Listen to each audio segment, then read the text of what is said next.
bulbs. No, no, no. Mercy. Mercy. Go. Go on. Get out of here. Shouldn't we have given him something, Ram?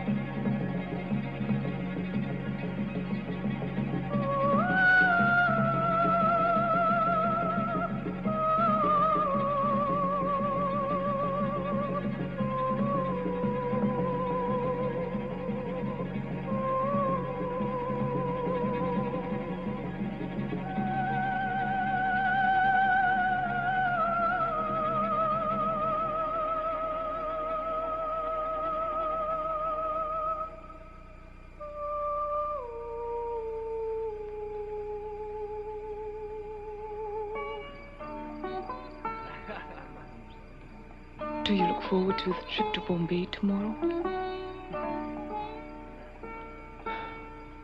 I understand how you feel, Ram. I'm so sorry about the death of your father. He was a wonderful man. It put so much responsibility upon your shoulders. I wish you didn't need to leave school. I wish many things.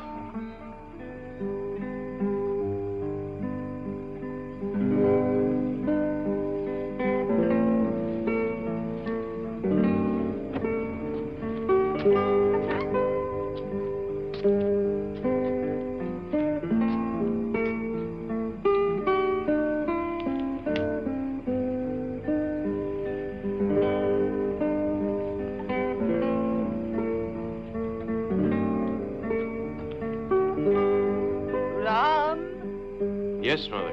A parcel came for you. It came from Shanti. I just saw Shanti. She said nothing about it. You know how Shanti is. Shanti.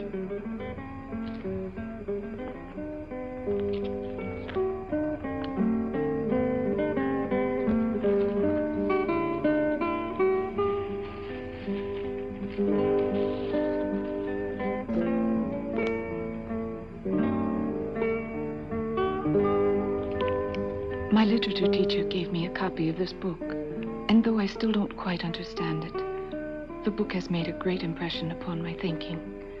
Perhaps it will help you find answers to some of the questions raised by your great sorrow and disappointment. Shanti.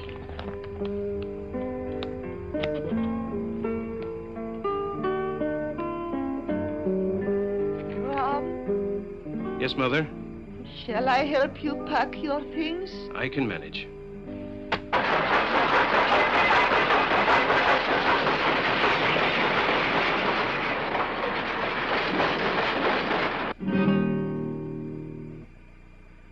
I'm dreaming of a white Christmas. I'm dreaming of a white Christmas.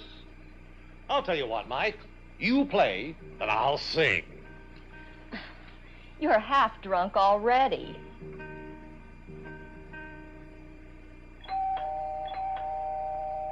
Oh, not yet. Go to the door, Bippin. Oh, don't worry, dear. We've got another 8 bottles of Christmas cheer.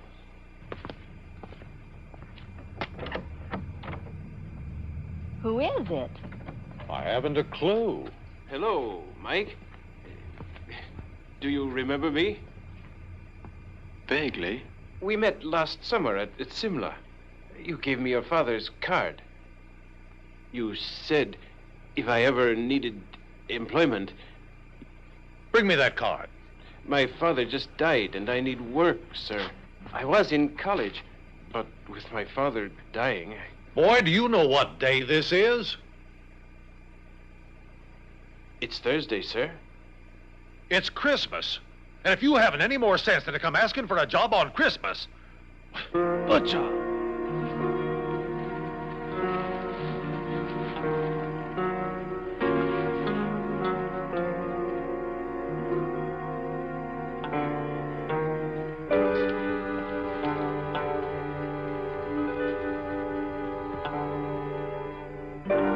out that light, boy.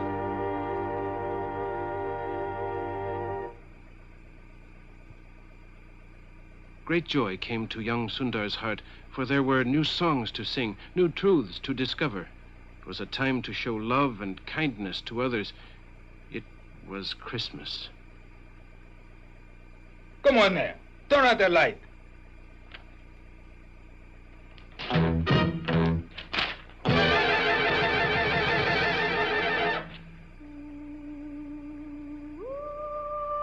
I'm sorry, there's no work here. Please let me stay. As soon as I get a job, I'll pay you. No money, no bed.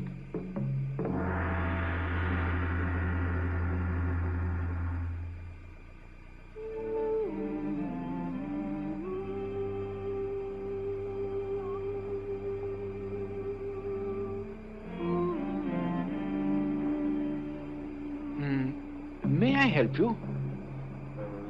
If you're looking for a country boy to cheat some way, don't waste your time. I just spent my last pice. Wait. Please let me help you.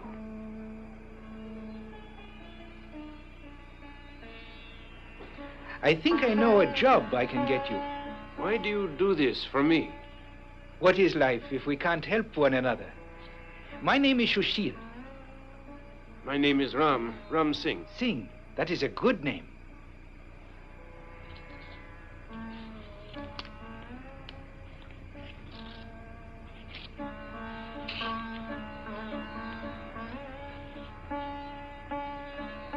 You know about Sadhu Sundar Singh? No. That man's story changed my life. I've read everything I can get my hands on about him. How did this book change your life? Don't get me started. I'll talk all night. If you're interested, I'll tell you while we go get something to eat.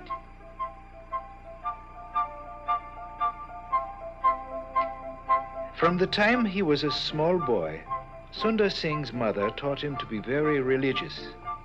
Sundar's father, Sher Singh, was a wealthy landowner. He couldn't understand his son's serious ways, but he was proud of him. The boy attended a Christian school near his home, mostly because it was so much closer than the government school. He was a good student, obedient, courteous to his teachers, but rebellion against the Christian faith smoldered in his heart. He loved nature, the animals of the farm and the animals of the forest, and many of them loved him.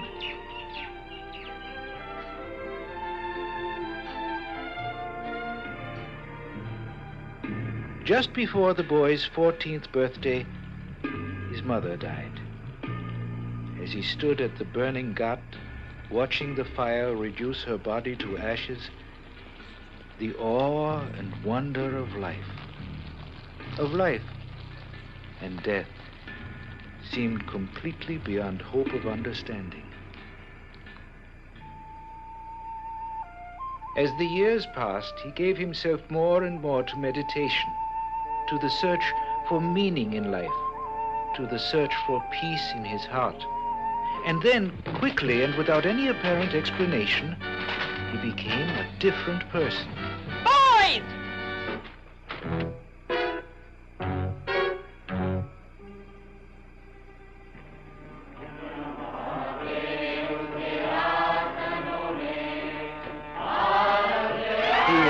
Of his friends threw fresh cow dung into a little church where some Christians gathered for worship. Sandhu, I just bought a New Testament. Why? I'll show you. You should have seen MacDonald's eyes. He said, "God bless you, Sundar." Is the burning ghat ready? Keep it.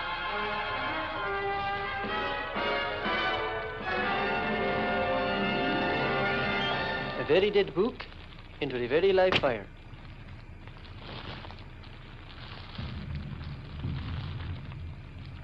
Was this what he wanted?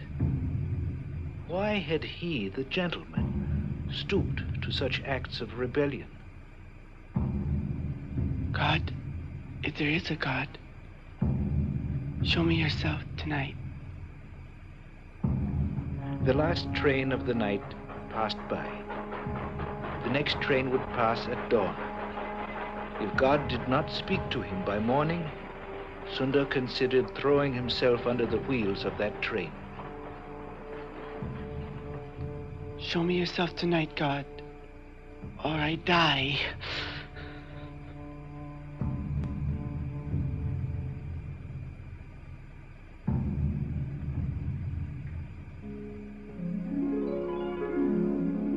I am the way, the truth, and the life. No one comes to the Father except by me. I am the light of the world.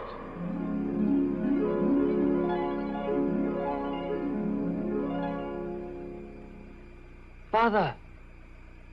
Father! What is it? I have seen Jesus. Have you gone mad?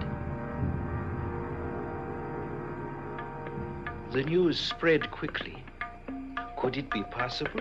The son of Singha, a believer in Jesus? Sundar's father, a good man of wise judgment, was the most surprised of all. His brothers openly persecuted him.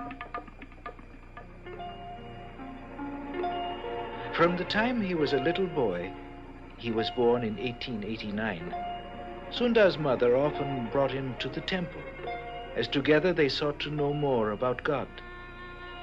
Following his vision of Jesus, his becoming a Christian, he missed her more than at any time since her death. He wished he could talk to her. He knew she would understand. His father, in his heart a man of much goodness and understanding, tried to be patient. The boy had come upon a temporary madness, he reasoned. There must be some way to bring him back to sanity. Then one day he got an idea. "My dear son, the light of my eyes, the comfort of my heart, may you live long," Singha wrote. "I order you to return from school immediately, as I have plans for your marriage. Come quickly, I am not well."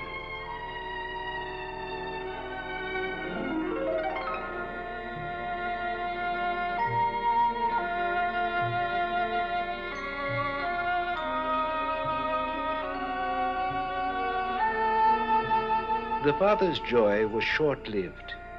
Sundar loved his father, was concerned about his father's health, but could entertain no thought of abandoning his new faith. The young man spent hours in careful thought and in prayer. He didn't want to dishonor his father. He didn't want to embarrass him. Yet he knew obedience to God must stand above everything else, fully realizing his father's patience would inevitably come to an end.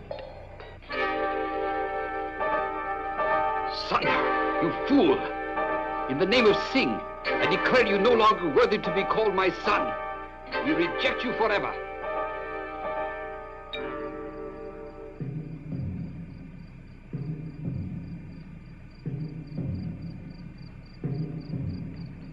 Sundar set out into the darkness. It was a walk into the unknown. Yet never had such peace reigned in his heart. Never had God seemed more near. He made his way to the home of a friend, one of the pastors of the church.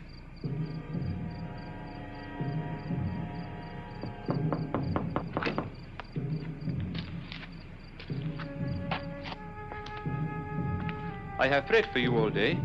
Thank you. How are things going for you? Quite well, thank you. What is wrong?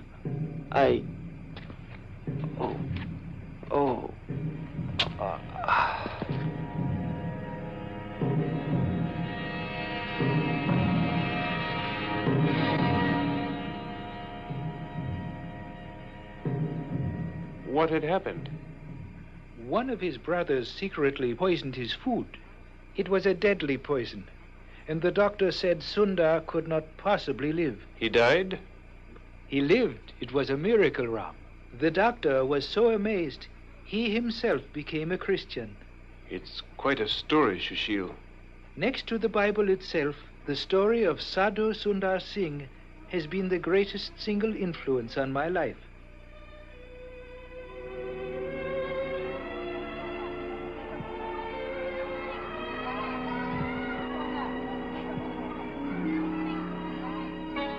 But what about these combs? They are the finest made. They will last the customer forever. Even though they are cheap in price, they are absolutely unbreakable. Unbreakable, you say? No. Of course, the combs are breakable, but for the price asked, they are really quite good. They will take a lot of use. I will buy a gross. I don't understand it. You sell, but I can't.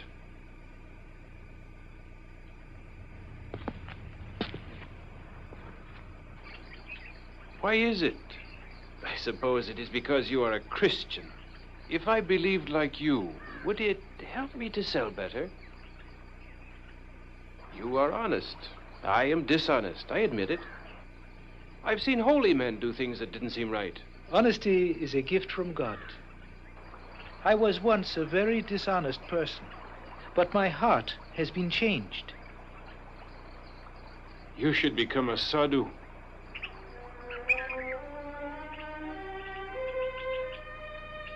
This boy that you speak about, Sundar Singh, why do you call him Sadhu Sundar Singh? It's a wonderful story. Go ahead, tell it. As a boy, Sundar Singh often came with his mother to the banks of the Ganges River, but now he wanted to be alone, in the sanctuary of nature, and he often spent many days in the forest, praying, fasting, thinking about the Holy Scriptures, seeking to know the will of God for his life. On one of his visits to the forest, he had been especially praying for the Christians in India. It troubled him to see the church becoming so westernized. He believed Christ had a message to India itself, to its people, to its culture. I am your shepherd. I will lead you. Though you walk through the valley of the shadow of death, you need fear no evil.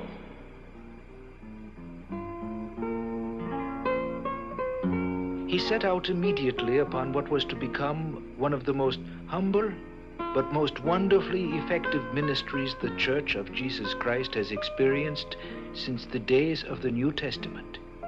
Across the country roads of India, from village to village, the young man made his way, telling people of his great spiritual discovery, inviting them to share this discovery.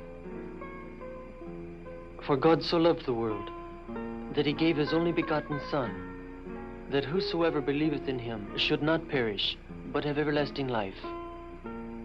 Many of the people listened gladly to the young man's witness, and soon they were calling him a sadhu, Sadhu Sundar Singh.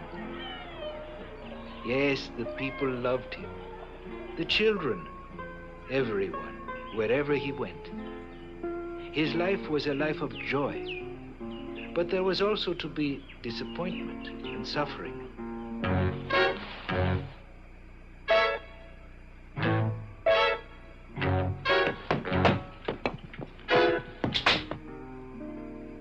He loved the cities and he loved the villages of India, but a deep restlessness troubled his heart. He wanted to carry the gospel where few, if any, ever brought its tidings. And so he headed north, toward Kashmir and the foreboding borders of Afghanistan. He wanted someday to bring the message of Christ high into the towering Himalayas, into forbidden Tibet.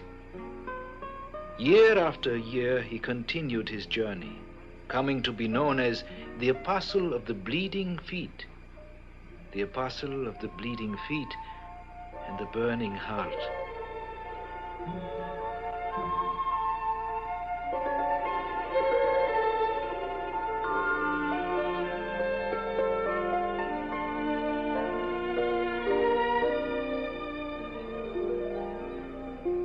Grant me this one mercy in life, O God, that I may walk in the path you ordained for me.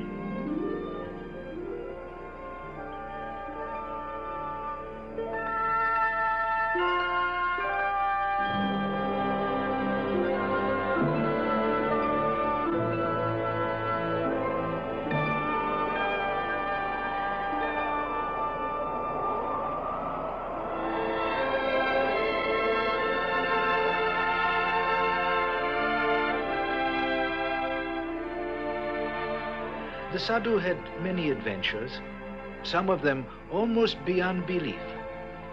There was, for example, the night he came upon a camp of shepherds and thieves high in the Himalayas.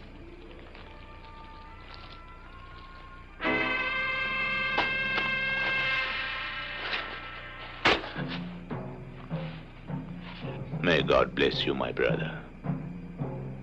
Many times like this, often unexplainably, the Sadhu's life was spared.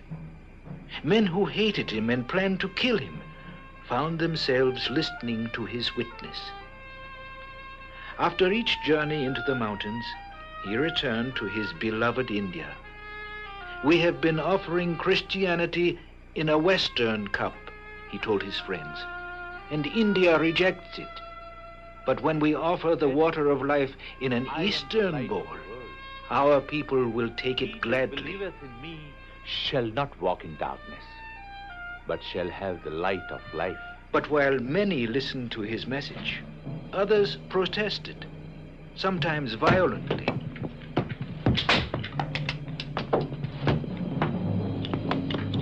He did not seek for persecution, but he always thanked God for it. We have but this one life in which to bear the cross for Christ, he often said. Lord, and to one of the least of your children, I am the least. I am the least, my Lord. Though many times persecuted by his fellow men, he enjoyed incredible rapport with the creatures of nature. Oh, Lord, how beautiful are thy works. Magnificent.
The Sadhu's fame spread across India.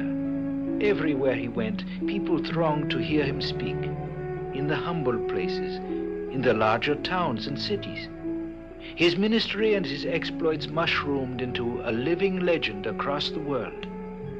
There are many who know about Christ, but they do not know him. Just as a man blind from birth knows nothing about color, so a man without Christ cannot expect to have spiritual understanding. Christ himself first must open our eyes, then we can see. Beware of the small sins, because they are the most dangerous, like the germs that cause disease.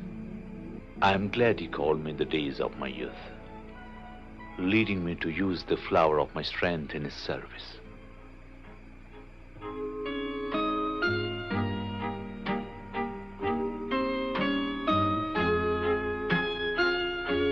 In 1920, he made his first visit to England, going on from there to America. The largest churches and halls were filled to capacity wherever he went. There is no secret to the search for truth. In my own searching, my prayer to God was to reveal the truth to me. This he did in the one who is the way, the truth, and the life. Unless you shut your eyes to the tumult and clamor of the world and desire imaginatively to meet our Lord and have fellowship with him, you cannot expect to hear his wonderful voice. I want no followers. I am myself but a follower of Christ. It disturbs me to find such a fragmentation of the church in the Western world. Peace and quiet should follow knowing Christ, and not tumult and dissension. Everywhere people asked questions. The Western world had never had a visitor quite like this before. We have a saying in my country that men are flowers in God's garden. I like that. And just as the flower receives its strength and beauty from communion with the sun, so too, Christ is the Son of righteousness. And my communion with God is directly through him. I do not worship nature, though I marvel at God's handiwork. Nature is a physical realm, where you might say, we see the work of his hands. One might see the work of a great artist and call it wonderful. But to know the artist himself is a different matter.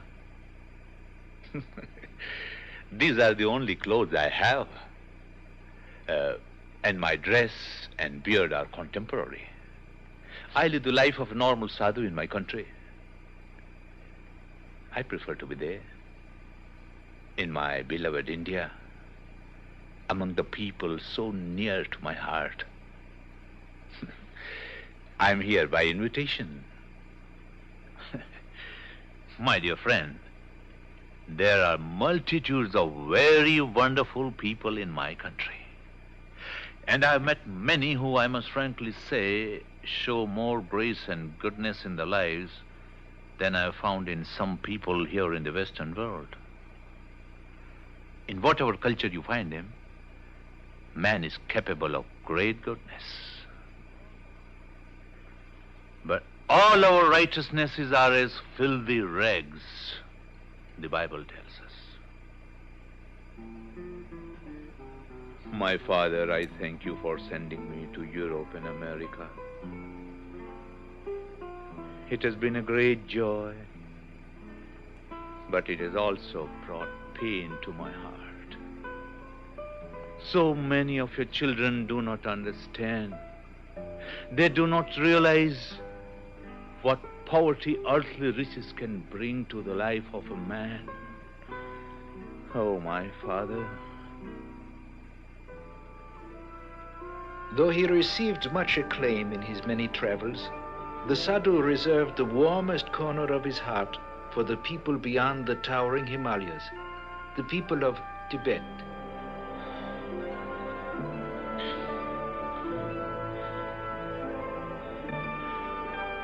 I thank you for getting me so far, Lord. But that is where my work lies. Get me there, Lord. Get me there. Up into the snows he went, again and again, toward the forbidden kingdom, the land that had locked its gates to the outside world. Here occurred some of his greatest adventures. Here, too, he often faced bitter opposition. In one town, about a day's journey from the Tibetan border, he was thrown into prison.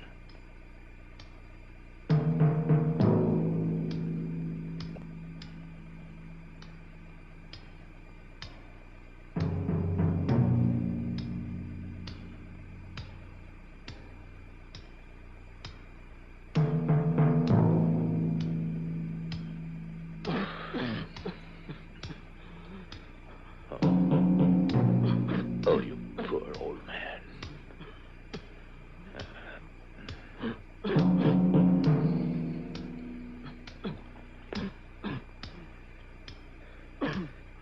You are feeling cold, aren't you? This will keep you warm.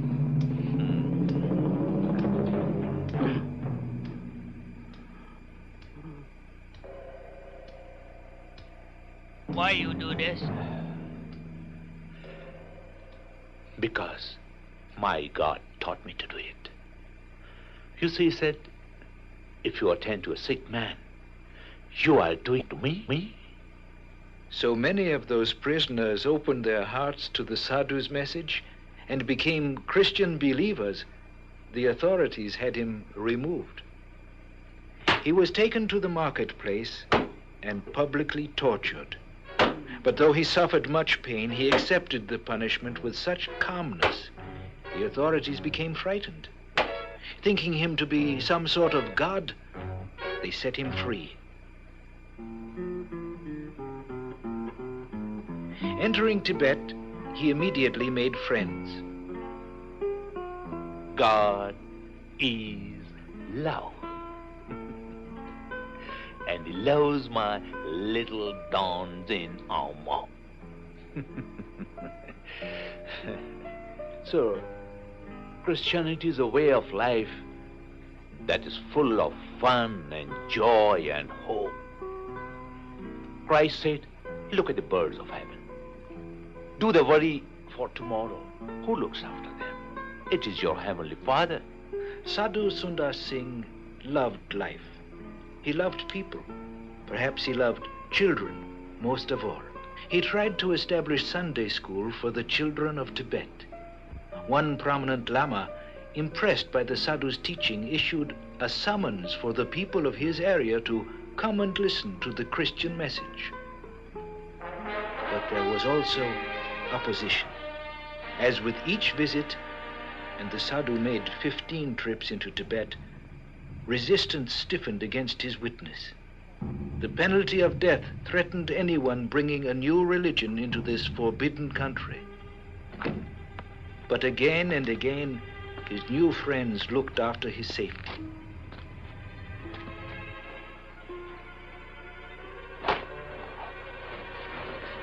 When persecution came, and it often did, there were always those who showed mercy. But then, on one of his last visits to Tibet, the Sadhu had an awesome experience. Into the pit of death.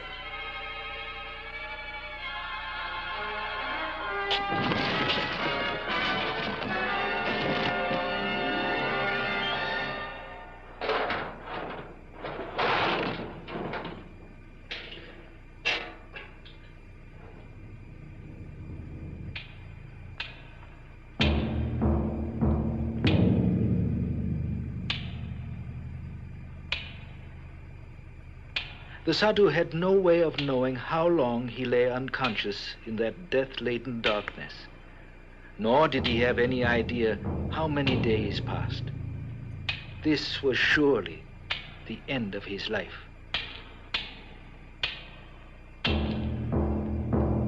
Lord Jesus, Lord, I love to suffer for you. Really, I do.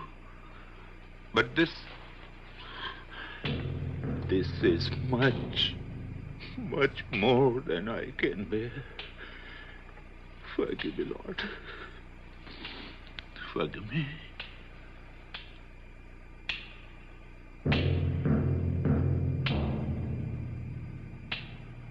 How like the natural state of man this was, the Sadhu thought. Man lost in darkness, in his sin, hopeless to save himself. The wages of sin is death, the Bible says. We are all as an unclean thing, and all our righteousnesses are as filthy rags.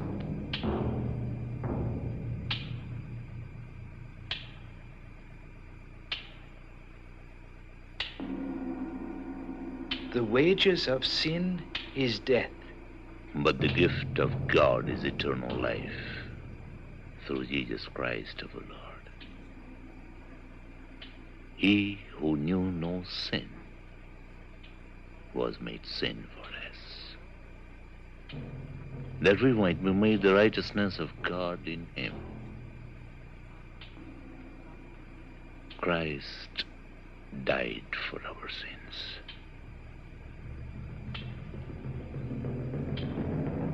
How I thank you, my blessed Lord. He rose again from the dead. And he lives in me. Wherever I may be, whatever my circumstances, I thank you, my Lord. I thank you. Endlessly the time dragged. Then, when it seemed he could not draw another breath,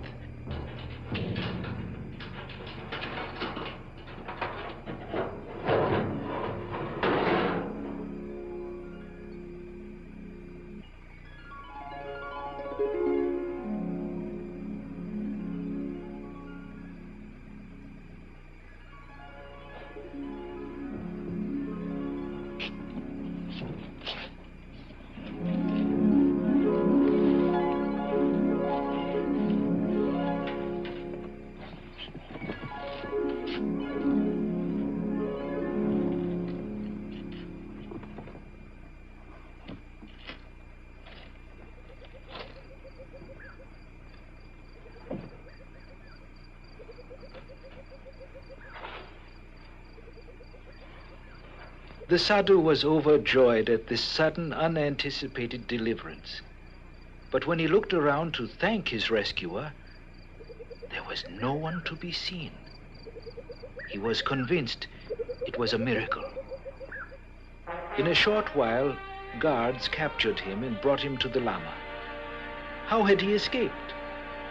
Venerable sir, you cast me into the pit of death and left me to die. But my Lord is the Lord of life. There was only one key, and only one key. When the Sadhu returned once more to India, the Tibetan government sent word to every border post of the country that this man must never again be allowed to enter. So, for several years, he remained in India. His work continued, his deeds of love and kindness, his tireless ministry of telling people about God's love and grace.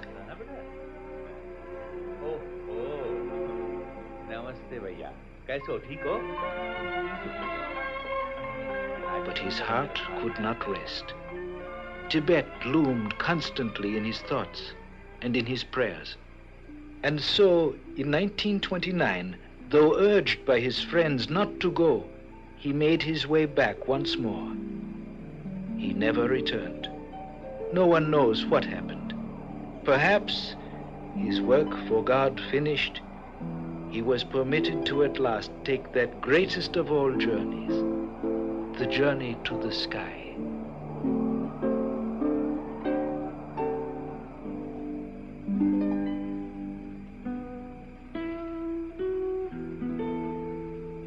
Great story. And true, every word. Oh, you or I could not live such a life. I couldn't. You are correct. Such a life can only be lived when the Spirit of Christ is in us, when it is Christ himself loving the world through us. Must we become sadhus? Put on the saffron robe as Sundar Singh did? Perhaps. But this is a different age, Shushil. It is a different age. It is always the right time to seek his grace, to walk in his way. I could not. I must go. Why, Ram? I cannot bear to hear more. Ram! Ram, wait a moment.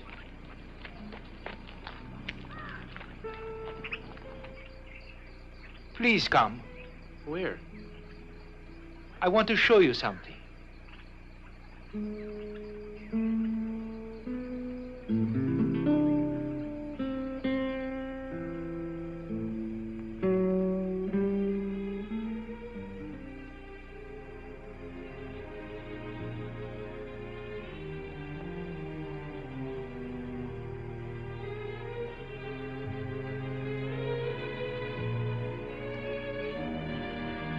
this your home? You were forbidden to stay? You? Like Sadhu Sundar Singh?